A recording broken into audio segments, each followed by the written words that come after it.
మనకిప్పుడు అలాగే మీ కమ్యూనిటీలో ఉన్న వాళ్ళు ఎంతమంది హిందువుల దగ్గర పని చేస్తున్నారు?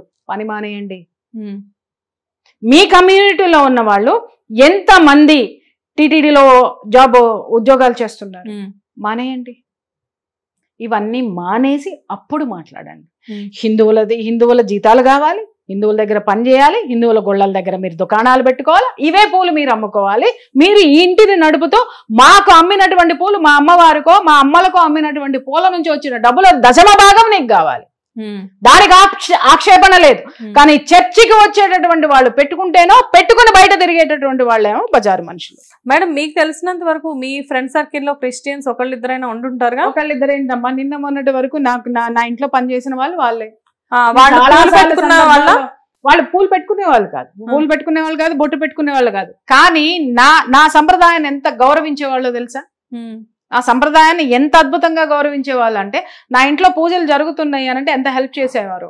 అలాగే నేను భోజనాలు పెట్టుకుంటే ఆ భోజనాలు అందరికీ పెట్టడం కానీ, సర్వ్ చేయడం కానీ, చక్కగా మాకు హెల్ప్ చేయడం కానీ, చివరి వరకు ఉండి పని మొత్తం అయిన తర్వాత వెళ్ళేవాళ్ళు. అలాగే వాళ్ళకి ఏదన్నా ఆపద వచ్చింది అని అంటే నేను అంతే ముందు ఉండేదాన్ని, నేను అలాగే ఉండేదాన్ని. ఇలాంటి వాళ్ళని చూశానమ్మా నేను, ఈ దరిద్రులను చూడలేదు నేను. ఇలాంటి వాళ్ళని చూశాను కాబట్టే నేను మొత్తం వీళ్ళు కూడా అది గొప్ప స్థితిలో ఉన్నారు, ఇలాగే సోదర భావంతో ఉన్నారు అని అనుకున్నా. ఇలాంటి వాళ్ళు ఎందుకు లేరు? ఏదన్నా ఉంది అనంటే, ఏదన్నా నేను బాధపడుతున్నానంటే, అమ్మ బాధపడి మాకు మేమందరం ఉంటాం కదా అనేటటువంటి వాళ్ళు కూడా ఉన్నారు. కొంతమంది ఏంటంటే మేడం, మన ప్రసాదాలు తిన్నప్పటికీ, మన గుళ్ళకి వద్దాం అనుకున్నప్పటికీ కూడా ఇలాంటి మన సంస్కృతిని గౌరవిస్తారమ్మా. మన సంస్కృతిని గౌరవించే వాళ్ళు నా దగ్గర ఉన్నారు, నా దగ్గర పని చేస్తున్నారు, పని చేశారు.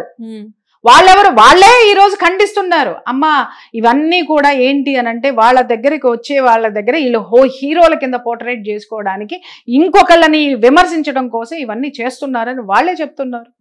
ఇంకొకడు ఎవడో మాట్లాడుతున్నాడు, ఏమండి మీరు మహిళలను అన్నప్పుడు ముస్లిం మహిళలు పూలు పెట్టుకుంటున్నారు, ఇంకొకళ్ళు పూలు పెట్టుకుంటున్నారు, హిందువులు మాత్రమే ఎందుకు బయటకు వస్తున్నారు అని మాట్లాడుతున్నారు. మరి శాలం రాజు గారు మాట్లాడినప్పుడు మరి మీరు కొందరు మాత్రమే క్రైస్తవులు ఎందుకు స్పందిస్తున్నారు, మొత్తం ఎందుకు ఖండించట్లేదు?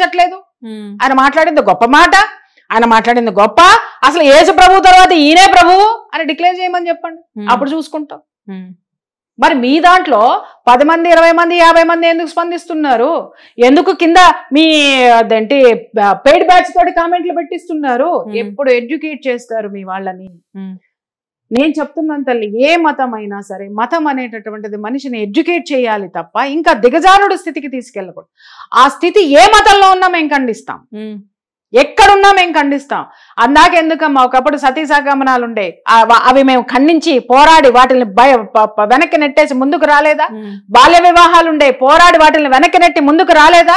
అరే హైందవ ధర్మం కానీ, హైందవ స్త్రీలు కానీ, ఇంక ఏ స్త్రీలైనా సరే వాళ్ళ మనుగడకి ఎప్పుడైతే ప్రమాదం వాటిల్లుతుందో ప్రమాదాలతో పోరాడి పైకి వచ్చాం. మీరు ఎక్కడికి తీసుకెళ్తున్నారు మీ స్త్రీలను?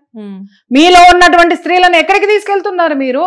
మాలో ఉన్నటువంటి మూఢనమ్మకాలు కానీ, మూఢ ఆచారాలను కానీ మేమన్నిటిని కూడా క్లియర్ చేసుకుని పోరాటాల ద్వారానో లేకపోతే వాటిల్ని ఎడ్యుకేట్ చేసుకుంటూనో ఒక స్థితికి, ఉన్నతమైన స్థితికి మా స్త్రీలను తీసుకెళ్లి ఇవాళ రాజ్యాలు సీఈఓలుగా ఉంటున్నారు, దేశాలను వెళ్తున్నారు, ఎంత పొలిటికల్ గా ఉంటున్నారు, ఎన్నిటిల్లో స్త్రీలు ఉంటున్నారు.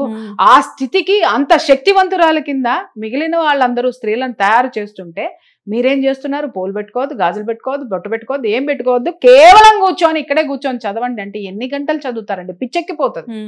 అంటే ఎంతసేపటికి దేవుణ్ణి స్మరిస్తూ అక్కడే ఒక ప్లేస్ నా ఇంట్లో ఉన్నాయి కొన్ని వందల పుస్తకాలు ఉన్నాయి. ఏ పుస్తకమైనా నేను ఎప్పుడు చదువుతాను, నేను ఎడ్యుకేట్ అవ్వాలనుకున్నప్పుడు ఆ పుస్తకం తీసి చదువుతాను. నేను ఐ విల్ బికమ్ కొంతలో కొంత నాకు ఆ స్వాంతన వస్తుంది, ఒక ఎడ్యుకేటెడ్ థియరీ నాకు దాంట్లో కనిపిస్తుంది, నాకు ఒక సొల్యూషన్ అనేటటువంటిది వస్తుంది. అంతేగాని నువ్వు మతం పుచ్చుకున్నావు అని చెప్పి నువ్వు గంటలు నువ్వు మీరు చదువుకోండి, మాకేం అభ్యంతరాలు లేవు. కానీ దాంట్లో నేర్పేదేంటి? ఆ గంటలు కూర్చోబెట్టి మీరు నేర్పేటటువంటి స్త్రీలను ఎలా తయారు చేస్తున్నారు, ఎందుకు పనికి వచ్చేటట్టు తయారు చేస్తున్నారు, సమాజంలో వాళ్ళ పాత్ర ఏంటి, అదే నేను అడుగుతున్నా. చాలా మంది చెప్తున్నా, మా శాలం అయ్యగారు అన్నదానం చేస్తారండి, చాలా మంది పేదలను ఆదుకుంటారండి అని అంటే, నేను చేస్తున్నా అన్నదానం, నేను చేస్తున్నా పేదలకు సాయం, నాకు చేతనైనది నేను చేస్తున్నా. నా సంపాదన, నేను కష్టపడి సంపాదించిన సంపాదనలో భాగం తీసుకెళ్లి పేదలకు పెడుతున్నా. ఆయన సంపాదన కాదే అది, మంది దగ్గర తీసుకున్న సంపాదన. చేయమని చెప్పండి, చెయ్యాలి. మంది దగ్గర తీసుకున్న మంచి పనులు చేయాలి. మంచి పనులు అనేటటువంటి వాటి మాటున విషం చిమ్మితే ఎవడు ఇక్కడ స్వీకరించడానికి సిద్ధంగా. ఇక్కడ మీరు ఏమంటున్నారు, ఏదో పెట్టినట్టే పెట్టి ఆ పెట్టిన తర్వాత వెనకాల నుంచి వాళ్ళని ఇన్ఫ్లుయెన్స్ చేస్తున్నారనే కదా మనకి చెప్తున్నారు. తెలుగులో ఒక మాట ఉంటదమ్మా, నెయ్యిగార పెట్టి కార తన్నారు అన్నట్టుగా. ఈయన ఏంటి అనంటే జస్ట్ ఆ దాన్ని ఏమంటారు, ఒక లేయర్ అన్నమాట, పూసి అది ఇస్తున్నాడు.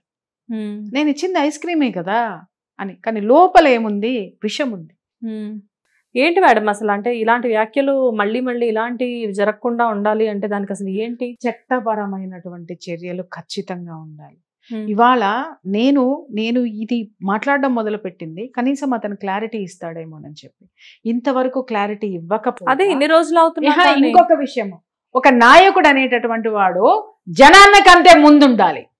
వాడు నాయకుడు, వాడు రాజు, వాడు ఇంకేదైనా, వాడు మతబోధకుడైనా జనాలను ముందు పెట్టి నువ్వెక్కడో దాక్కున్నావే, నిన్నే నువ్వు ఏమి నాయకుడివి, నువ్వేమి ఎడ్యుకేటెడ్ ఏంటి, ఆడికి ఎడ్యుకేషనే లేదు, డజన్ నో ఏబిసి. అవునా, మరి అంతగానం 4వ తరగతి చదువుకున్నటువంటి పెద్ద మనిషి. ఆ పెద్ద మనిషి జనం వెనకున్నాడు, ఆయన ముందు జనం ఉన్నారు. అది అక్కడ జరుగుతుంది. సింపుల్ థింగ్ తల్లి, మనము ఒక గ్రూప్ కి ఒక నాయకత్వం వహిస్తున్నప్పుడు ఆ గ్రూప్ కి మనం తప్పు చేసినప్పుడు ఆ తప్పు గ్రూప్ మీద పడుతున్నప్పుడు మనం ముందుకు రావాలి. ముందుకు వచ్చి దాన్ని సాల్వ్ చేస్తే గ్రూప్ను కాపాడుకున్నటువంటి వాడు. ఇవాళ నీ గ్రూపుల్ని నీ వాళ్ళని ఉసిగొలుపుతుంటే 1కి 100 మాటలు నీ క్రీస్తుని అనట్లే, 1కి 100 మాటలు మరియమ్మని మాట్లాడట్లా, 1కి 100 మాటలు మీ స్త్రీలు మాటలు పడట్లా, 1కి 100 మాటలు అటు నుంచి నువ్వు ఇటు నుంచి అటు. ఇలాంటిది ఎందుకు జరుపుతున్నావు నువ్వు? అతను ఒక వీడియో చూశాను నేను. ఇంకొక పాస్టర్ చనిపోయినటువంటి కేసులో మాట్లాడుతున్నాడు. It is the lead for this. అతను ఎందుకు బయటికి రావట్లేదు? అతని ప్రభుత్వం వదిలేసినందుకు మీరు చూస్తా ఊరుకుంటారేమో కానీ నేను అట్టంటోడిని కాదు, నేను చాలా గొప్పోడిని అన్నాడు. బహుశా ఆ మైండ్ సెట్ లో కూర్చొని ఐఎమ్ ద లీడర్, నేను అసలు ఎవరి దగ్గరికి రాను, నేను ఏమి చెప్పనని కూర్చున్నారేమో. కూర్చోండి, చెప్తున్నాను కదా, ఈ రోజు స్త్రీలంతా ఎడ్యుకేట్ అయి ఉన్నారమ్మా. హిట్ టీవీ యాప్, ఇందులో short news, live news, entertainment shows, movies, digital magazines తో పాటు మీ జిల్లా వార్తలను కూడా ఫ్రీగా చూడొచ్చు. ఇంకెందుకు ఆలస్యం, వెంటనే హిట్ టీవీ యాప్ ని డౌన్లోడ్ చేసుకుని ఫ్రీగా ఎంటర్టైన్మెంట్ పొందండి. Hit TV app, hit TV app, please download hit TV app. Hit TV app ని ఫ్రీగా డౌన్లోడ్ చేసుకుని ఎంజాయ్ చేయండి. మీకు నచ్చిన ఎంటర్టైన్మెంట్ కోసం హిట్ టీవీ యాప్ ని ఫ్రీగా డౌన్లోడ్ చేసుకుని ఎంజాయ్ చేయండి. హిట్ టీవీ యాప్ ని డౌన్లోడ్ చేసుకుని ఆస్వాదించండి, ఆశీర్వదించండి. ఇంతమంది సెలబ్రిటీలు హిట్ టీవీ యాప్ ని డౌన్లోడ్ చేసుకోండి అని చెప్తున్నారంటే ఎంత మంచి యాప్ ఆలోచించండి. అమెరికా అమెరికా అమెరికా అమెరికాలో చదవాలనుకునే వాళ్ళకి విశ్వసనీయమైన పేరు మన శౌర్య కన్సల్టెన్సీ. UK లో 1 year masters, UK లో 1 year masters, 2 years work permit up to 5 years visa. Contact Saurya Consultancy. Contact 89851 89851.